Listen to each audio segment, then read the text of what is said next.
The microphone was already in his hand when Dr. Hargrove stepped away from the podium, smiled at the crowd, and said it. Not loud enough to be a shout, just loud enough for the whole table to hear, and the tables around us, and anyone paying attention in that grand ballroom with its crystal chandeliers and linen tablecloths that cost more than my monthly grocery bill. He said, "We should acknowledge the support system behind Dr. Renner tonight. Her mother is here." He paused and let his eyes find me. "Spent her career mopping floors at Mercy General. And here we are." A few people laughed. Not the mean kind. The nervous kind. The kind that happens when a room doesn't know whether to be embarrassed or go along with it. My daughter Claire went still beside me. Her white coat was pressed and perfect, and her hands were flat on the table, like she was trying to hold it down. I felt something old move through me. Not pain exactly, anger. The clean kind that doesn't burn your throat. It just sharpens everything. I looked at Dr. Hargrove calmly and said, "Funny. I thought I recognized you." His smile did not disappear slowly. It disappeared all at once, like a light switch flipped off. He stared at me for exactly 3 seconds, and in those 3 seconds something changed in his eyes. Something that was not embarrassment. Something that looked a lot more like fear. And the question that came to me then was the one that would not leave me alone for the rest of that night. Why would a man like him be afraid of a woman like me? I need to back up, because this story does not start in a ballroom. It starts in a hospital basement, 31 years ago, when Claire was 2 years old, and I had just found out that the man I married had a second family 3 states away. His name was not important anymore. He had not been important for a long time. What was important was what I did after he left. I did not fall apart. I did not let Claire see me fall apart, which was harder. I took the only job I could get that had health insurance and a pension, and didn't require a degree I didn't have. I became a patient care aide at Mercy General Hospital in Columbus, Ohio. I cleaned rooms. I assisted nurses. I helped patients move from beds to chairs and back again. I learned the smell of every floor in that building, and I learned the name of every person who worked there, from the chief of surgery down to the night janitor, because that is what you do when you are trying to survive. You learn who is around you. Claire grew up in that hospital in a way. She came with me sometimes on weekends when the sitter fell through. She sat in the break room doing homework. She helped me fold blankets when the supply closet was backed up, and she made friends with every nurse and orderly who ever gave her a piece of candy from their pocket. By the time she was 12, she wanted to be a doctor. By the time she was 16, I stopped telling her it was too expensive, because she had already applied for every scholarship she could find and made a plan that I didn't know about until she spread it across our kitchen table one night like a blueprint. She said, "Mom, I'm going to do this." I looked at my daughter. Her hair was in a ponytail, and she had ink on her chin from a leaking pen, and she looked completely, absolutely sure. I said, "I know you are." 12 years later, Claire finished her residency in internal medicine. She was hired as an attending physician at Hargrove Medical Center, which was the new private hospital that had opened on the east side of the city 4 years ago. It was a big deal. It was a very good job. The hospital was run by Dr. Frederick Hargrove, who everyone called the founder and the visionary, and the man who transformed regional healthcare, which is what the brochure said. I had never met him before the night of the hospital's annual physician recognition gala. Claire called me the week before and said she wanted me there. She said, "Mom, you are the reason I'm standing in that room. You have to be there." I bought a dress. Navy blue. Not expensive, but nice. I did my hair. I drove myself to the Riverside Ballroom downtown, and I walked in, and I found my seat, and I was proud in a way that had no words attached to it. Just warmth. Just the feeling of watching something you built with your bare hands become what it was supposed to be. The evening was going well. There were speeches and awards and people in beautiful clothes saying beautiful things about medicine and service. Claire received her award, and her voice only shook a little when she thanked the team and the hospital, and at the very end she looked directly at me and said, "And my mother, who taught me that showing up every day is its own kind of courage." I clapped so hard my palms hurt. Then Dr. Hargrove took the microphone for what was supposed to be a closing toast, and that was when he made his comment about the floors. After those 3 seconds of fear in his eyes, he recovered. He laughed softly and said, "Well, hard work runs in the family then." He raised his glass toward Claire and moved on with the toast like nothing had happened. But something had happened. I could feel it in the way the woman sitting next to me touched my arm gently and whispered, "That was rude." I could feel it in the way Claire's jaw tightened even as she smiled for the room. I could feel it most in the way Dr. Hargrove did not look at me again for the rest of the speech, even though he had been looking at me just fine before he said it. After the toast, people stood and mingled. A server brought me a glass of sparkling water, and I held it and watched Dr. Hargrove across the room. He was tall and silver-haired and moved through the crowd like someone who had never been uncertain about anything. He shook hands and laughed at his own jokes and touched elbows like a politician. But twice, in the space of 20 minutes, I caught him looking at me. Not the polite glance you give a stranger. Something steadier than that. Claire appeared at my elbow. Her smile was still on, but her eyes were asking me something she didn't want to say out loud in the middle of the gala. I answered what she didn't ask. "I'm fine." He had no right to say that. No, he didn't. "I can speak to him." "I can." "Not tonight," I said. "Let it sit for a minute." She looked at me the way she has looked at me her whole life when she knows I know something she doesn't yet. "Mom, there's something familiar about him," I said quietly. "I can't place it. Give me a little time. I have learned over 62 years that when something feels off, it usually is. I have also learned that the feeling doesn't always come with an explanation attached. Sometimes you just have to sit in the feeling until the explanation shows up. It showed up about 40 minutes later. I had stepped away from the main hall to use the restroom, and on my way back I passed a hallway lined with the hospital's history. Photos on the wall, ribbon cuttings, staff portraits. The hospital had only been open 4 years, so there were not many, but near the end of the row there was a framed article from a business magazine. The headline was about Dr. Hargrove's vision for the new hospital. There was a photo of him at what looked like a much younger age, maybe 20 years ago, shaking hands with a city official. I stopped. I leaned in, and then I felt a very specific cold feeling begin at the back of my neck and move forward, because the man in the photo was not labelled Frederick Hargrove. The caption under his face read, "Fred Colton, Regional Director, Central Ohio Hospital Supply Group, Fred Colton." I had not thought that name in 15 years. Maybe more. But the moment I read it, the memory came back without any effort at all, the way things do when they were sharp enough the first time. 22 years ago, Mercy General had a supply scandal. Medical equipment was being billed to patients at 3 and 4 times the actual cost. Billing codes were being entered wrong, which turned out not to be wrong at all, but deliberate. A company called Central Ohio Hospital Supply Group was at the center of it. There were investigations. There were people who lost their jobs. There was a man named Fred Colton, who was the regional director of that supply group and who had been working inside Mercy General to set up the arrangement, using a few administrative contacts to push the billing through. I knew about it because I was there. I had not been involved. I want to be clear about that. But I had seen things.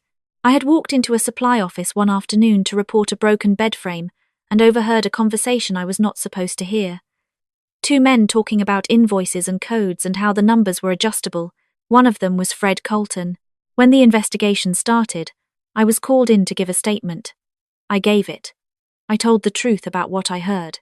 Fred Colton had looked at me across a conference room table with the expression of a man who was writing down exactly who I was.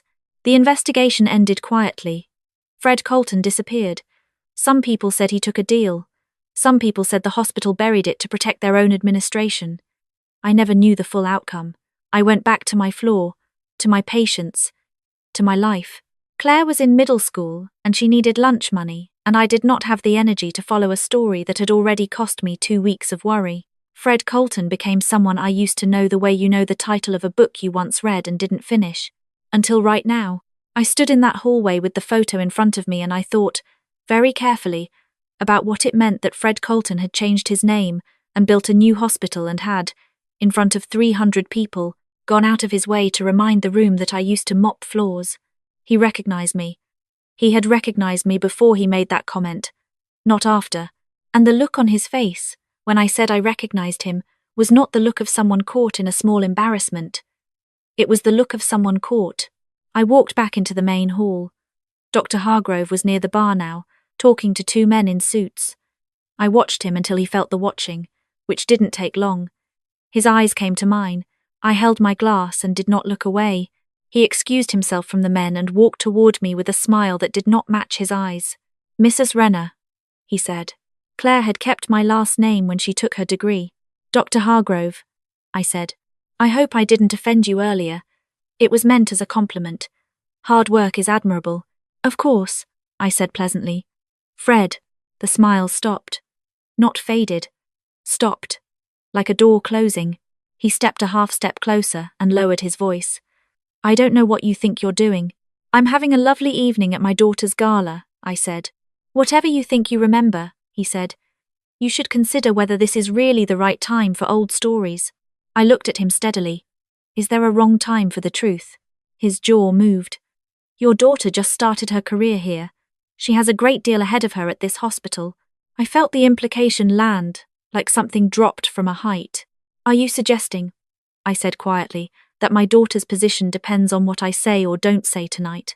He didn't answer. He just looked at me in that particular way that powerful people look at you when they believe their silence is the same as a threat. I said, I'd like you to think very carefully before you finish that thought. He turned and walked away. And I stood there holding my sparkling water and understood with total clarity that the evening was not over. I found Claire near the dessert table, talking to a colleague. I touched her arm and smiled at the colleague and said, Can I borrow her for just 1 minute? We stepped into the corner near the window that looked out over the river. Claire said immediately, What's wrong? Nothing is wrong. I need to tell you something, and I need you to hear all of it before you react. She nodded once. Her doctor face. The one that stays level, I told her. All of it. Fred Colton and the supply company and the investigation and the statement I gave and the name change and the photo in the hallway. I told her about the conversation at the bar. I told her what he implied about her career. By the time I finished, the dessert table behind us had been visited by 4 separate people, and Claire had not moved. She said, He threatened you. Not in words he could be held to. Mom. Her voice was very steady and very low. He used my job as leverage to silence you. That appears to be the plan, yes. She was quiet for a moment. Then she said, What do you want to do? And I loved her for asking, for not telling me what to do, for not panicking, for standing there at 35 years old in her white coat and treating me like the person who knew this situation best, which I did. I said, I want to find out if anyone else at this hospital knows who he really is, and I want to do it carefully, because if we do this wrong, we hand him away to make us look like the problem. Claire looked across the room at Hargrove, who had rejoined the men in suits and was laughing at something. She looked at him the way I imagine she looks at a diagnosis she doesn't like. Straight at it, without flinching. She said, Dr. Watkins was at Mercy General 20 years ago. He moved here when the hospital opened. Does he know you? He trained me during my first rotation. Go find him, I said. Don't say anything direct yet. Just check the temperature. Claire walked away and I moved back toward my table and sat down and watched the room. Dr. Watkins was a tall black man in his 60s with glasses and a steady, quiet way about him that I had noticed earlier in the evening. Claire spoke to him near the edge of the room. She was not animated. She was just talking. Doctor. Watkins listened, and then he looked across the room in the direction Claire indicated, and something shifted in his face. He looked at her. Said something. She said something back. He looked toward me. I gave a small nod. He excused himself and walked to the hallway. I waited 2 minutes and followed. He was standing near the photo wall when I got there, near the framed article. Looking at it. Fred Colton, he said, without turning around. You remember him. He turned. I remember what he did, and I remember that it got buried. He looked at me with clear, careful eyes, and I remember that one of the aides who gave a statement spent the next 6 months getting reassigned to the worst shifts on the floor. I had not known that was deliberate. I had thought it was a scheduling issue. Dr. Watkins said, That was you? Yes. He was quiet for a moment. I've wondered for 4 years whether I was right to come here. The money was good. The position was good. I told myself I didn't know for certain.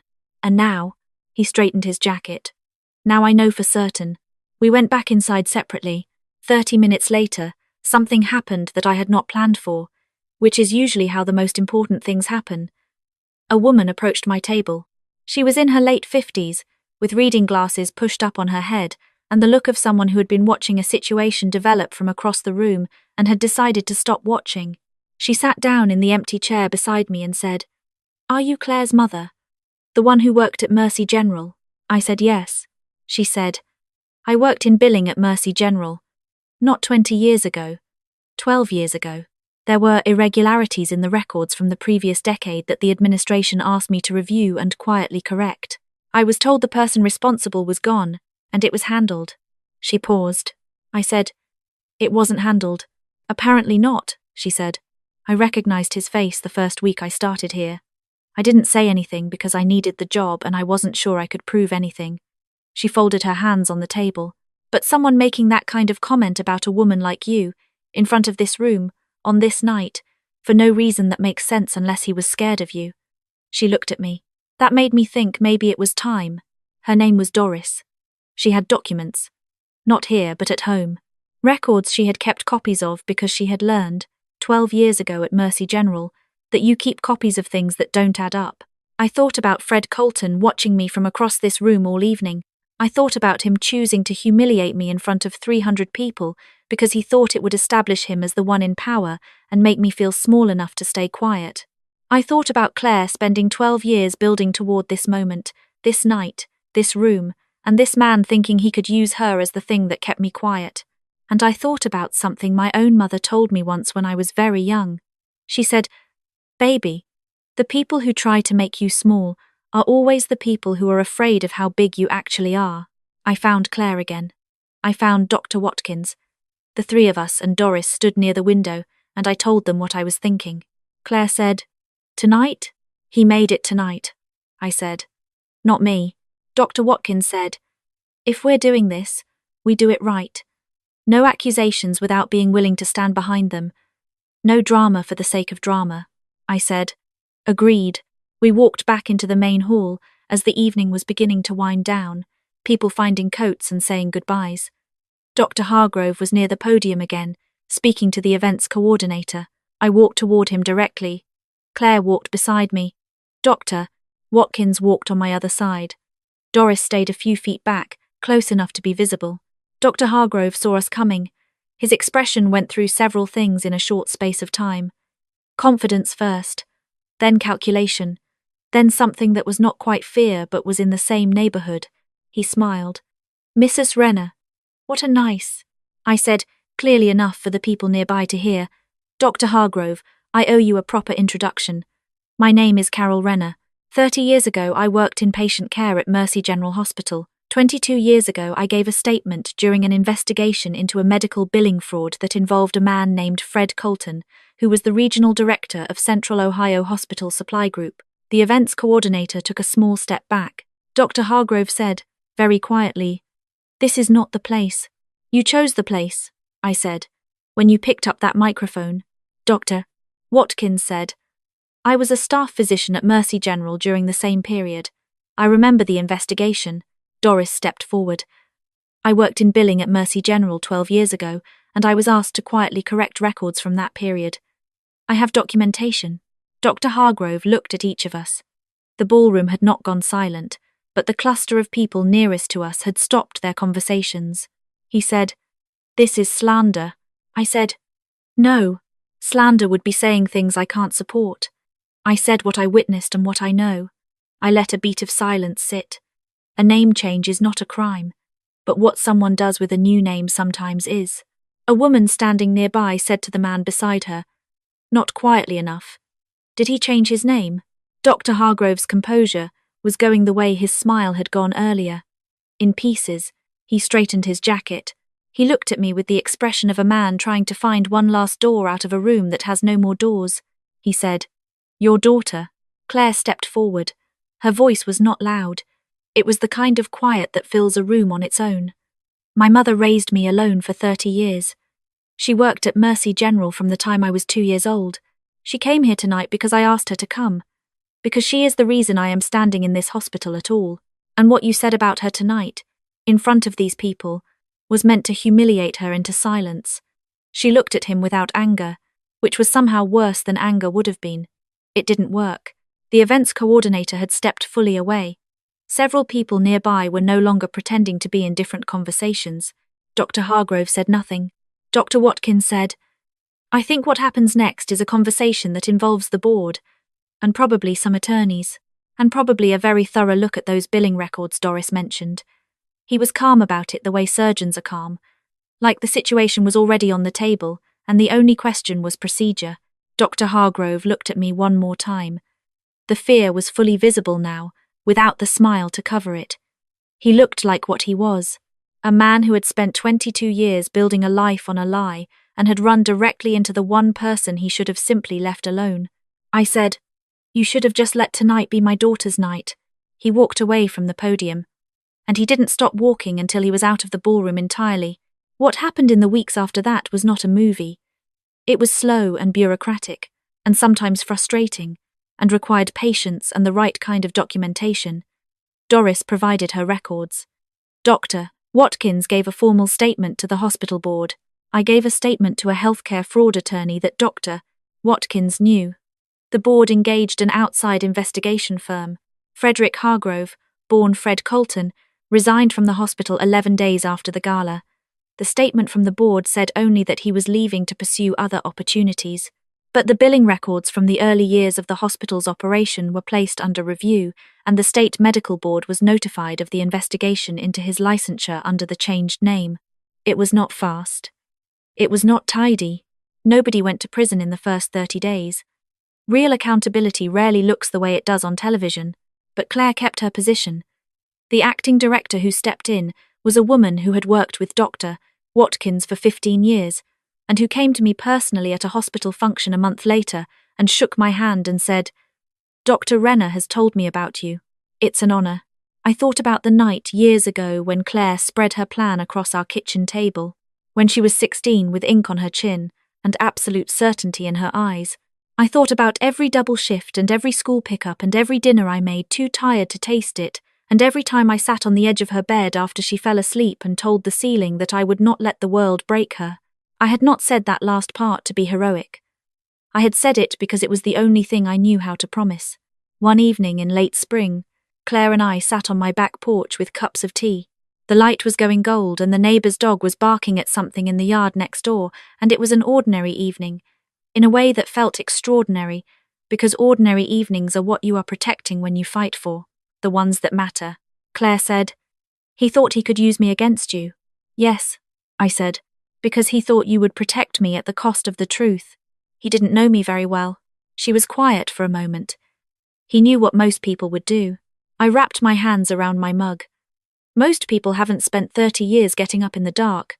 Claire looked at me and she had the same expression she had when she was 12 and she first told me about her plan, that complete and undefended certainty. She said, "I want to be like you when I'm your age." I laughed.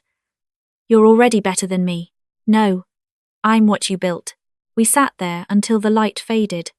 The neighbour's dog settled down. The tea went cool. I didn't rush any of it. I have been asked since that night whether I was scared, whether I hesitated before I walked up to that podium, whether some part of me thought about protecting the peace, keeping things simple, letting a powerful man stay powerful because that's how the world works. And my honest answer is this. I thought about it for about 4 seconds. I thought about sitting back down and swallowing the humiliation and protecting my daughter by making myself smaller, the way women are taught to do, the way I had sometimes done when Claire was young because the cost of fighting felt too high. And then I thought about what it would mean for Claire to watch me do that. To watch her mother get called a floor-mopper in front of 300 people and go quiet. To learn that lesson at 35. To carry it into her own career, her own moments, the rooms where someone would someday try to make her feel like she didn't belong. That is when I stood up. Not for revenge. I want to be clear about that. Revenge looks like a goal, but it is actually just more pain aimed in a different direction. I stood up because the truth was already there, and I was the one who knew it, and sitting on a truth to protect someone who wants to hurt you is not safety. It is just slow damage. Fred Colton had spent 22 years afraid of one woman who mopped floors, and I had spent 30 years building something he could not buy, threaten, or reframe. He never understood that the flaws were never the point. The flaws were just where I stood while I was doing the real work. The real work was in a porch chair across from me with tea gone cold, watching the last of the light. And that was always the whole point.